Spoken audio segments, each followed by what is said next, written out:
What I've got here is this Ibanez AF105. Let's see if we can read it in here. There we go. Made in China. This guitar plays really nicely. I've had it for close to a decade now.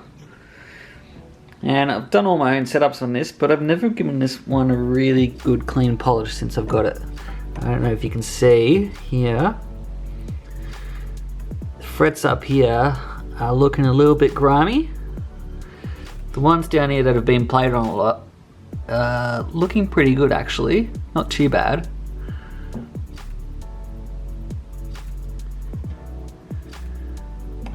There we go. So there's a little bit of stuff in there, but the tops of the frets are nice and clean because they've been played on regularly.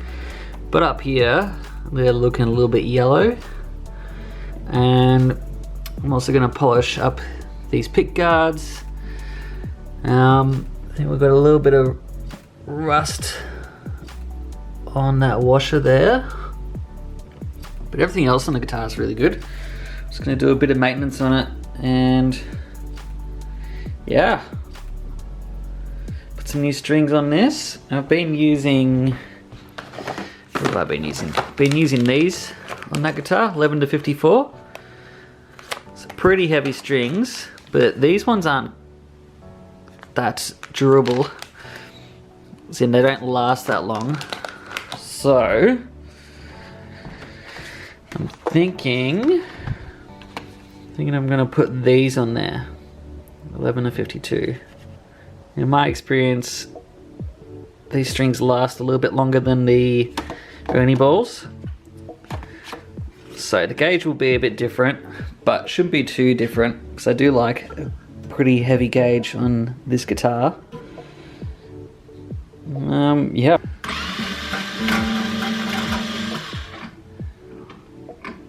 Start by loosening off the strings.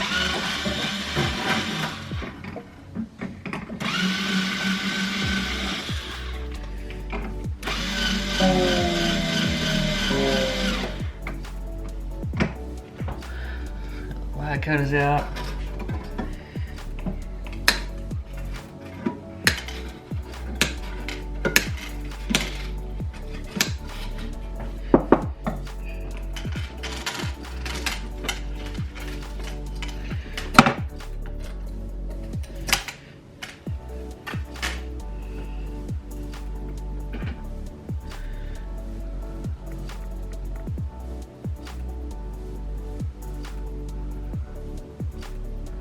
That a bit of a clean.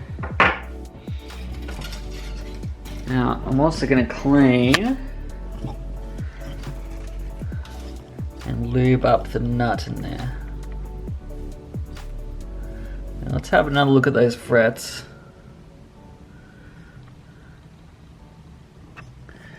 So it's probably a little bit hard to see how dirty they actually are. Well, they're not that dirty. They're not very shiny either. Just these ones that have been played on a lot look a lot better.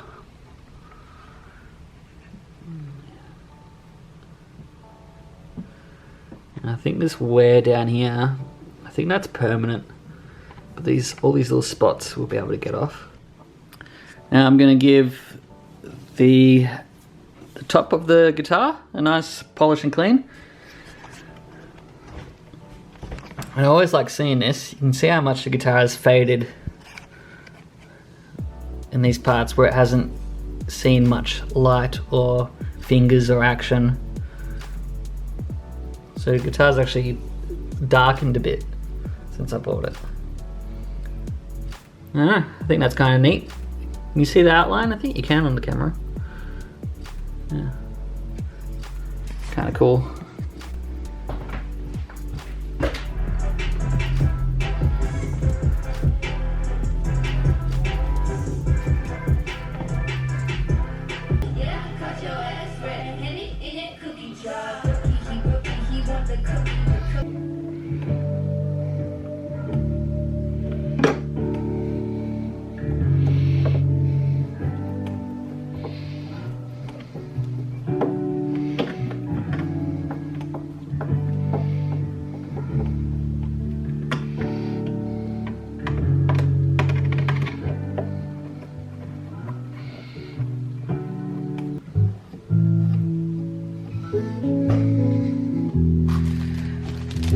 Now I've got sanding packs in case the frets do need a bit of extra work, but I think they're pretty clean. I think just a bit of polish will do the job. These ones here that are dirty, they feel a bit sticky. And the ones I just polished feels nice and smooth and slippery. Now I'm gonna clean the fretboard and get some lemon oil into it. Get that feeling nice and fresh. And those frets feel so much better. So much better.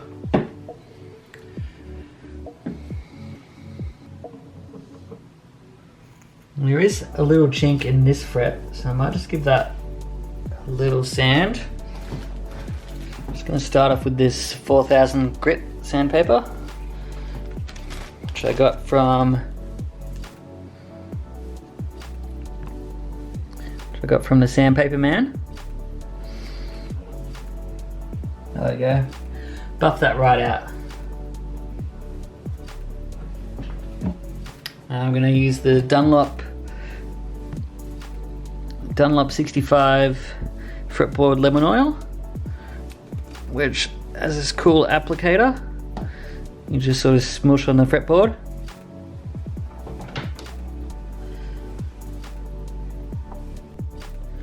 There we go, the fretboard and the frets look so good now.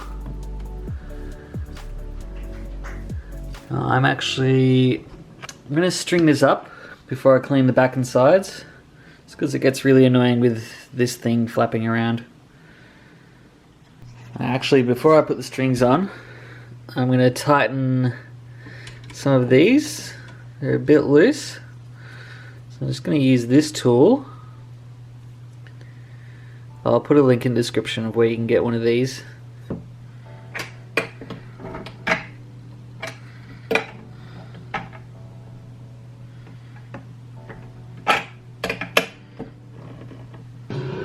And before I actually put the bridge back on, I'm going to lube with the Diodario lubricant. I'm just going to lube those up, so the strings can get caught in there. Now I especially want to work in that G string, because that string does tend to get stuck. I'm pretty sure it gets stuck at the nut though, and not down here, but I'll just lube it up down here just in case it is down here.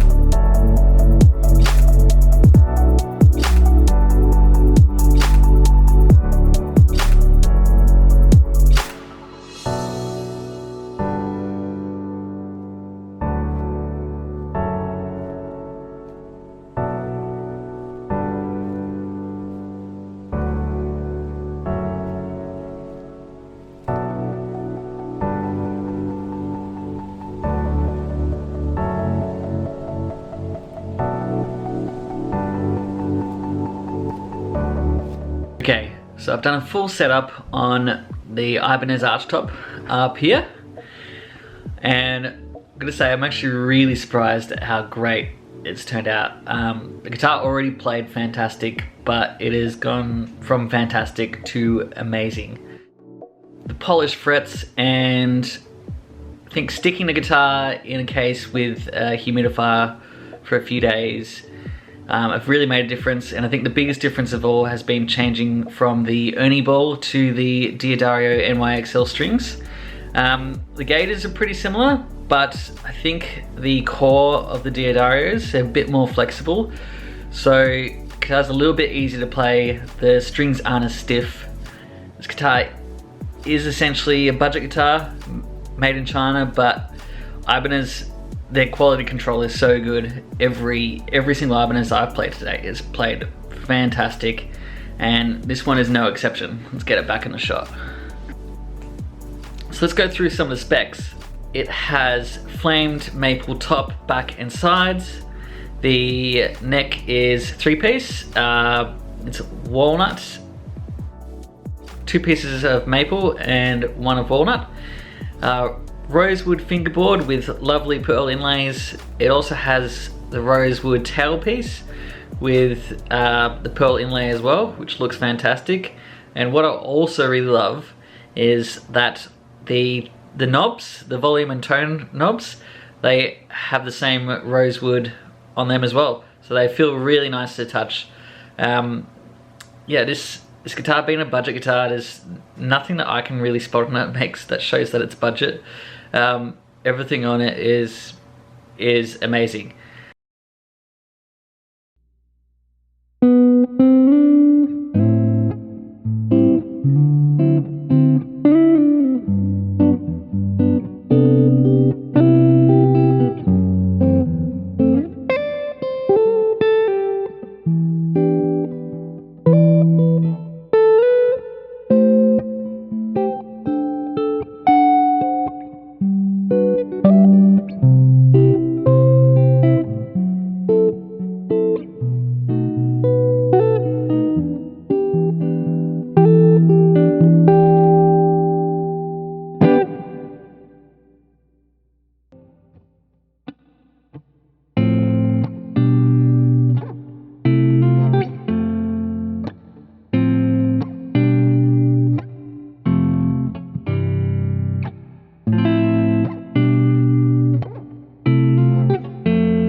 One thing I should also mention is that this guitar, it's actually going to be heard quite a bit on my band's album that's going to come out, I don't know, hopefully this year, maybe next year. It's pretty much on almost every song as the second guitar. It just sits really nicely in the mix, sort of as of, I wouldn't even say it's a rhythm guitar, it's more of a textural, ambient, just something that fills out all the gaps. And yeah, it just fits really well in the mix. The main guitar that's on the album is either this Ibanez RG or this Strat. Yeah, it just worked really well, and it is alternative progressive rock, I guess. So it's a bit unusual that a hollow body kind of made it on there. It's not unusual to me because I know how great this guitar sounds, but traditionally it's a bit different than what you might expect. So yeah, if you want to check that out, you can't just follow my band on Facebook, Spotify or YouTube. I'll put the links down below, and please remember to smash that like button and subscribe, because I'm going to try and bring out lots of content like this. I'll be talking about each one of my guitars. They're not all there, even that Shark one. Each guitar has a cool story behind it. So yeah, just help me out there. And look how cute my cat is.